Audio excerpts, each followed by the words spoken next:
हम्म, किसी भी चीज़ को कमिट करना भी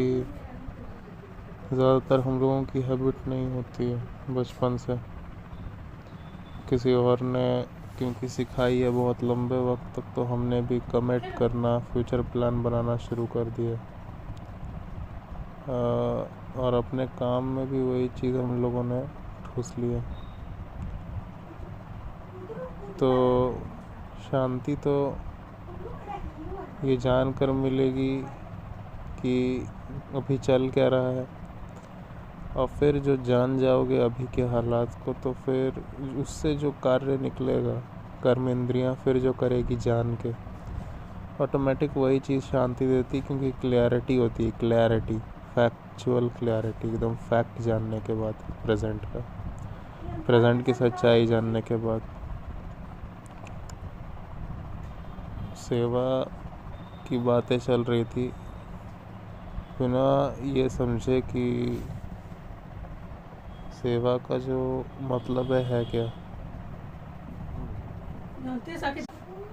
और इस वजह से सेवा का मतलब नहीं पता है, तो जो भी आसपास से मिली हुई थी जानकारी, बस उतना ही पता है कि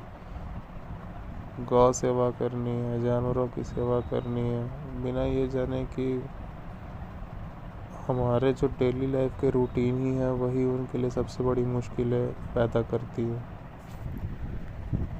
किसी के लिए सेवा का असली मतलब क्या है? यही कि उसकी मुश्किलें कम करना।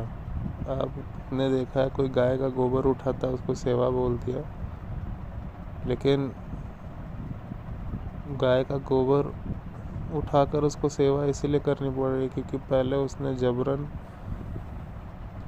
95% जो गाय है जबरन उसने पैदा की, फोर्सफुली इंसेमिनेट करके जबरन पैदा की, क्योंकि तुम्हारे ज़बान को दूध का लालच लगा हुआ है, दूध का टेस्ट चढ़ा हुआ है, और वो पैदा हुई इसीलिए वो कीचड़ में, वो पैदा हुई इसीलिए डेयरी इंडस्ट्री का यूज़ ना होने के बाद उसको सड़क पे छोड़ा गया, वो उसको चोट लग रही है और तुम उसको सेवा कर रही हो। अब जाके सो कॉल्ड सेवा, उसका पैर पे चोट लगा को मलहम लगा दे रही हो, उसको तब उसको एक जगह आके बांध दे रही हो ताकि सुरक्षा बोल के, इसको तुम सेवा बोल रहे हो, बिना ये जाने कि अगर तुम पीती नहीं दूध तो वो पैदा ही नहीं होती और उसको ऐसा नरक के जैसा जीवन मिलता ही नहीं। तो सेवा भी कौन सी वाली, सबकी कही हुई